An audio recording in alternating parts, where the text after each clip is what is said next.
Hello everyone. मेरा नाम है आदर्श मौर्य और मैं आज फिर से एक वीडियो में बना बना रहा हूँ जिसमें मैं इस टॉपिक पे बात करूँगा कि हमने और आपने बहुत बारी इस चीज़ को एक्सपीरियंस किया है।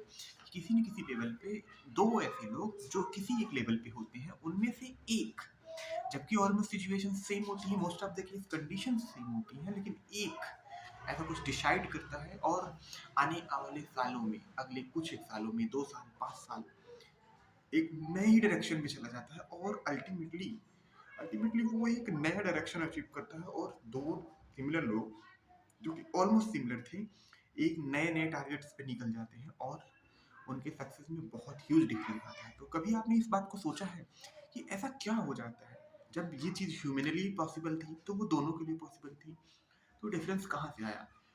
इस चीज़ के लिए साइकोलॉजिकली फैक्ट ये होता है कि एट द एंड ये हमारा डिसीजंस डिसाइड करता है कि हम कहाँ पे पहुँचेंगे। Life is the sum of choices we make in present and it is you can't escape past. Your choices will definitely going to impact you on your future. So basically ये हमारे control में है। Most of the लोगों को ये बात पता नहीं होती है। उनको लगता है कि ये चीज़ें जैसे ही चलता है, बेसिकली होता ही है कि अगर आप खुद से एक्शंस नहीं लोगे तो होगा ये कि जो आप अभी तक चल रहे हो, जो नॉर्म्स आपको सोसाइटी ने सिखाया है, उसी के बेसिस पे आप चलते रहोगे चलते रहोगे चलते रहोगे और एक दिन वो अल्टीमेटली कहीं भी चल जाएगा। इट्स, अगर इस एग्जाम्पल से समझें तो एक ऐसा घोड़ा जिसे बिल्कुल भी कंट्रोल ना हो, वो चलता ही जाएगा और अल्टीमेटली वो पॉसिबिलिटी है कि कभी कभार कुछ अच्छे आउटकम में शायद पहुंचे, शायद, बट पूरी चांसेस हैं कि वो अपने मेन टारगेट पे तो कभी नहीं पहुंचेगा, प्री डिफाइंड टारगेट पे तो नहीं पहुंचेगा।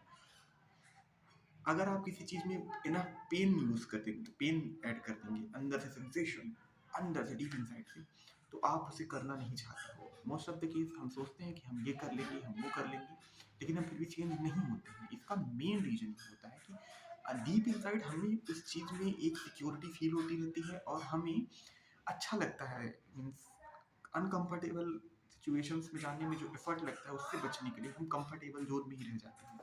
और मोस्ट ऑफ बहुत से लोग ऐसे भी मिस्टेक्स करते हैं कि वो बहुत जल्दी एक्शन लेने के चक्कर में डेंजरस जोन में चले जाते हैं और जहाँ पे प्रोग्रेस बहुत ही मुश्किल से होता है। तो ना आपको कंफर्ट जोन में रहना है, ना आपको डेंजरस जोन में रहना है, आपको बस चैलेंजिंग जोन में जाना है और अपने आप को चैलेंज करना है। इम्पावरिंग थॉट्स की जो पावर होती है वो मैं एक्सप्लेन नहीं कर सकता। इवन जो वर्ड्स यूज हम करते हैं उसकी भी पावर इनॉर्मस है। जैसा क्वेश्चन हम खुद से पूछते हैं वो भी इम्पोर्टेंट है। जैसे कि साइकोलॉजी में एक बहुत ही फेमस कोट है, one who think he could and one who think he could not, in most of the case both are correct. It is really empowering question and decisions जो लेते हैं ना मोस्ट ऑफ द, और एक दूसरी बात ये होती है कि हम बहुत बड़ी अचीव तो कुछ डिफरेंट करना चाहते हैं। So doing same thing again and again and expecting different result is a insane. ये आइंस्टीन ने कहा था। इसको अगर थोड़ा सिंप्लीफाई करके सोचे तो doing many different things and expecting similar outcome is also insane. Even it is a disaster. So what you have to do, you need to consciously, आपको consciously होकर डिसीजन लेना है कि आपको एक्चुअली में क्या चाहिए। उसी के बेसिस पे आपको अपने गोल्स को लिखना है। उसके बाद एक डेडलाइन तय करना बहुत इंपॉर्टेंट है। डेडलाइन तय करने के बाद एक गोल बनाइए, गोल को एक प्लान में कन्वर्ट करिए और प्लान को ऐसे चंकेबल अमाउंट में बनाइए कि जो आप अभी कर सकते हो, एक स्टेप में क्या कर सकते हो। और जब इन सब स्टेप्स में पहुंच जाओ तो मोस्ट इम्पॉर्टेंट स्टेप्स ये होगा कि आप अल्टीमेटली एक्शन लो, क्योंकि सारे प्लानिंग का बस एक ही अल्टीमेट मतलब होता है कि आप कुछ एक्शन लो, वैल्यूएबल एक्शन लो, मैसिव एक्शन लो, रेडिकली। और इन सब टॉपिक्स के रिलेटेड एक सबसे इम्पॉर्टेंट बात ये होती है कि हम डिसीजंस लेते टाइम अपनी माइंड, हमारा माइंड किस स्टेट में होता है इस पर बहुत ज़्यादा डिपेंड करते हैं। Actually decisions most of the case logical नहीं होते हैं, ये इमोशंस से इन्फ्लुएंस होते हैं। तो ये चीज़ बहुत इन्फ्लुएंस करती है किसी एक लेवल पे कि हम उस टाइम किस स्टेट में थे। और आपको डायरेक्ट पता हो, अगर ना पता हो तो मैं बताता हूँ कि हमारा माइंड का स्टेट सीधे तौर पे फिजियोलॉजी से कनेक्टेड हैं। इन सब टॉपिक्स में किसी दिन डिटेल में ज़रूर बात करेंगे। अभी के लिए बस इतना बोलूँगा कि आपको विश नहीं करना चाहिए और हमेशा आपको डिसीजन लेना चाहिए।